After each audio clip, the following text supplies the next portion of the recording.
Welcome, everybody, back to the Friar Talk podcast and YouTube channel. For today's episode, we're going to be talking about Josh Hader, his recent struggles, and really what we think the Padres should end up doing with Hader for the rest of this season. We're not going to talk about the future, really, unless you end up wanting to. Isaac, we could talk about him next year, but mostly talking about what the Padres should do for the rest of the season, given how brutal of a stretch Josh Hader has had. Right now, as a San Diego Padre, his ERA is over 25. He's basically pitched good in one single outing, and every other outing he's got absolutely rocked. If you guys watched his most recent outing on Sunday, he was spiking balls in the grass. Yes, not the dirt, in the grass. Threw a ball over almost over Campy's head. And that was all when the bases were loaded after he had walked the guy previously. So Josh Hader just kind of looks all over the place. The mechanics look completely off. So, Isaac, if you're the Padres, what is the course of action with Josh Hader? With Josh Hader, I'm still trying to figure that out. But in terms of the closer role in general, you're still going closer by committee. You're throwing out Nick Martinez, Luis Garcia, those kind of guys to go in there and kind of, as of right now, they give you a better opportunity to lock down the ninth inning and win than Josh Hader does, where we see Josh Hader has a 25 ERA. He's struggling heavily, and I mean heavily, not just with his slider location. I think I want to emphasize that one a lot because he's missing a lot with his backdoor slider. It is not what it was when he was on the Brewers, where like it's not even really remotely close to. Of course, it's supposed to be a backdoor slider, so you want to kind of go for the back of the foot, but he's at the point where he's hitting the guy's foot. Um, Also missing heavily with his fastball location. I think more often than not, you're seeing him miss up in the zone where his fastball was kind of his almost his bread and butter. He had high strikeout rates with those two pitches. So I don't know what's going on with him. It was one of the more unexpected things to happen at the trade deadline. Not only the trade, but in terms of how poor he's been out of the role that he's been so successful in the past. And earlier this season, I felt like he was fantastic, and we really only saw three bad outings from him this year, and they were all against the Giants before he came to us. Comes over here and has his first bad outing against the Giants, but ever since then he hasn't been able to recover. So I think there's a lot of factors that could be going into it. Just changing from an organization that you've been with for a really long time, that could possibly be the main factor, and that is a very tough adjustment for some people, which I could understand, especially because it might have blindsided him. But people talk about his kid, which is it's justified. Everyone's gonna be worried about that, family first, everything like that. But apparently his kid's fine. That's what his wife said. So I don't know what it is what's going on there. But when talking about just from a pure baseball standpoint, what you want to do with Josh Hader is, I don't know. I kind of want to say you throw him in the games where you're up by 3 or more, or you're getting blown out, because that's really the only thing you can do at this point. If you want to keep giving him innings, you can't. They're not just going to sit him. Just being realistic, they're not going to sit him. It's the way with who were we talking about earlier? Um, I forgot who, but you got to try and have a realistic approach when it comes to this. You can't just say don't pitch him anymore. They're not going to not pitch him anymore. They're going to keep pitching him. Maybe not in that role, but it's very hard to take somebody out of a closed role when that's all they've known. Even if it's just coming in the eighth inning, that is the only role he has ever known. So that you kind of are forced a little bit to have him in that role. Whether it's maybe you can push him into the setup role, but closer's where he's always been money. So they're not just gonna just let him rot on the bench. They're gonna keep throwing him out there. And I think the best approach right now is 3 or more runs until you feel comfortable with his bullpens, you feel comfortable with his location primarily, because I think the stuff on his pitches is fine. His velocity is still good, and his movement is still good. He just cannot locate right now. So when you're able to have him and help him locate his pitches, you can comfortably throw him back out there. But the only way he's going to get better in an in-game situation is by throwing him in the in-game situations. Now, unfortunately for him and the Padres right now, they're not in a position to just keep throwing him in there. You got to win 18 to 20 more games to securely and safely get a spot in the playoffs. And he's blown too many at this point. But they're going to keep throwing him out there. And the best way to do it is to get him in there when you feel confident that you're going to win the game, when you feel confident in his location. When that is, I don't know, but hopefully it's next week, I think. Yeah, and I like that you bring up like you got to feel confident that he's going to be able to locate his pitches, namely the fastball and the slider. And you look at his struggles, you look at kind of where his year has been. It's not that Josh Hader hasn't been good this season. This is his first year where he's just sucked. In April and May, he had a 0 ERA through those 2 times and like a 0.5, 0.6 whip. Since he's been on the Padres, and sorry, it's not 25, it's 23 ERA with over a 4 whip. That's his August splits. And then you go back a little bit before that and you say, okay, in July he had a 12.5 ERA, really bad. And in June he had a 3.3, so not too bad. So he went 0, 0, 3.3, 12.5, 23. Like it's just this has been and there was a little stat where it was like his 25 game ERA like throughout stretches in his career, and it's pretty consistent, and then like just recently it just shoots all the way up. Like it's just ridiculous how like he's just been so bad lately. So you brought up that you don't think they're going to stop pitching him. I think they should. And I know I don't think you mean like to the end of like I think you mean more to the end of the year. I Yeah, don't I mean to do. the end of the year, but I don't think you can pitch him because of the location, because it's been that bad. Like he has looked atrocious at times. Like last outing was one of the worst outings I've seen from like an Oh MLB yeah. pitcher coming into a game. He looked completely lost. And it wasn't like he was missing. He wasn't even getting close to the plate. Like Yeah. some of those at bats were so terrible.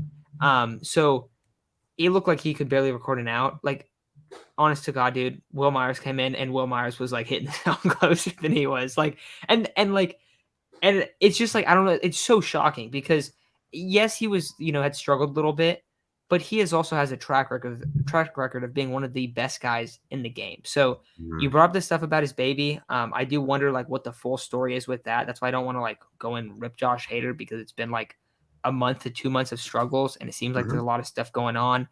It seems like it is mechanical as well. So you have mechanical issues. You just got traded. There's some sort of thing going on with his kid. So it seems like there's a lot going on mentally for him. We talk about all the time how much of a mental sport baseball is. He's got to take a break for a little while, get the mechanics right before we see him out there again.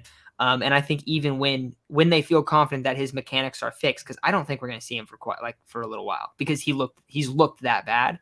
But when they feel a little bit more confident in his mechanics, his ability to locate his pitches, I think we'll still see him ease back into maybe that starting or that closing role. And I think you're right. Like in terms of being way ahead in a game or way behind in a game, that's probably when you're going to see him out there.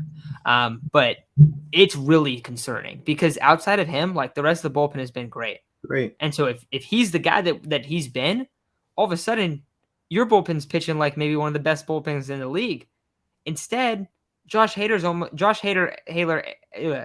and Rogers, before he was traded, have basically flipped like 10 games They're for the you same over the guy. past couple months. So that's the thing is like you're having one guy in the bullpen come in and it's been your closer for a couple months now and it's just blowing game after game after game. So he obviously has been out of the closing role for about a week now. But I don't really see him regaining it anytime soon. I don't know if he will regain it for the rest of the season. Um, but yeah, it's really concerning. I do hope if there is something serious going on with his kid, obviously that is way more important of a factor, and then all of this makes a lot more sense. But it does seem like that's not really confirmed or not really sure what the situation is there. But I don't know. Anything else you want to add on Hader Isaac?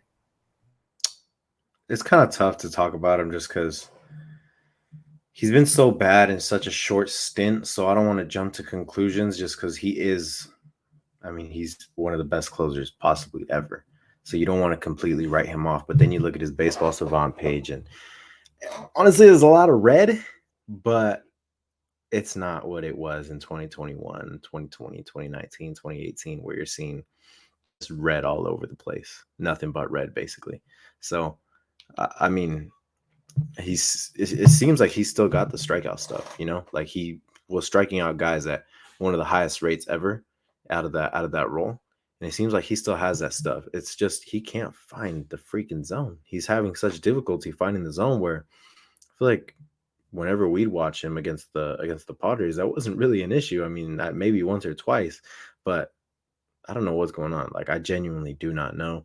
I think there's a lot of factors other than just performance or mechanics. In terms of a mental state, I think he's, as a player, probably in the worst mental state he's ever been. He's probably never struggled like this, and in front of a new fan base, he's got to feel pretty embarrassed. I mean, a fan base has not only postseason aspirations, but at the time that we traded him, World Series aspirations. So I think in terms of the pressure that is on him right now, he's probably struggling to handle that. Like I said, coming to a fan base, we sell out the ballpark every night. He comes out in his first 2 outings at home and blows it. So, I mean, mentally, he's probably not in the best head state right now. So hopefully they're able to, you know, I still have confidence in him. I really do, which, I mean, I can't speak for everybody, but I still see the stuff. I still see the everything. I just don't see the location. I kind of feel like he's kind of scared to be up there right now. I feel like he doesn't want to be up there right now, and that's something that could severely hinder your performance. So hopefully he's able to regain the confidence, able to regain his location, and become the closer that we traded for. Because when we traded for that closer, we essentially thought we're going to win so many more ball games because, quite frankly, Taylor Rogers blew so many of them before we traded him. From like, what was it? I want to say like late May, all the way until he was traded. He had blown numerous games, and if not, no, yeah, like just blew numerous games. Whereas when you get Josh Hader and you see certain time span, he had a 0 ERA against any other team other than the Giants. He had like a 2 ERA.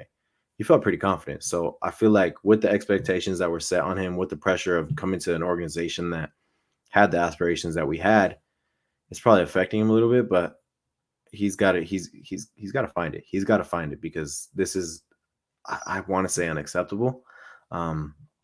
But really, it's not just him. It's all of the Padres. The Padres' performance lately has been unacceptable. Yeah, and so it's going to be interesting to see how it all plays out because, we're looking at it and there's not much of the season left. I think some people are probably wondering, is Josh Hader potentially hurt? I haven't seen anything to kind of feel like that's the case. Now, if he does go on IL, that could be one of those classic fake IL stints of like, let's go get him right. Let's kind of work with some stuff. So maybe you could see something like that where he hits the 10-day and they are just like working with his mechanics and doing stuff like that. But it does feel like it's, and as you said, it's not all based on like performance mechanical. I definitely feel the same way. But I do also feel like his mechanics are just all over the place at the same time. Like when you're skipping balls in the grass, like there's something seriously wrong. So hard to kind of point out what it is, but I think that hopefully we're going to be able to see him regain form and become the Josh Hader that he was before. Because right now it has been an absolute disaster of a trade. And he's been terrible. There's really no other way to put it. But they're going to need him to come around for this postseason. If they want to really rely on the back end of this bullpen, like you have guys that have pitched really well. You mentioned Garcia in the role. You have Nick Martinez, who's pitched really well. Tim Hell's actually been really good. Potentially Pierce Johnson, Drew Pomerantz are coming back. Robert Suarez has been good. Like all of a sudden you got all these other guys.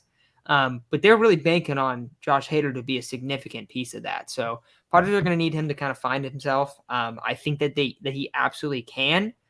It just doesn't look like that's anywhere really in the horizon after the last few outings we've seen, and really the only outings we've seen as Padre fans. So that's probably all I got, though. I think that's probably going to do it. So we're recording this on Monday night. Maybe Hader came in and pitched an inning and looked good. You guys are like, you guys are tripping out. But we're going to be posting this on Tuesday morning. Didn't get a chance to post it tonight, but we'll post it on Tuesday morning. We'll also be going live tonight, probably like 5:30ish, 6, something like that, before the game against the Giants tonight. So that's going to do it for today's episode. Thank you guys for listening, and we'll talk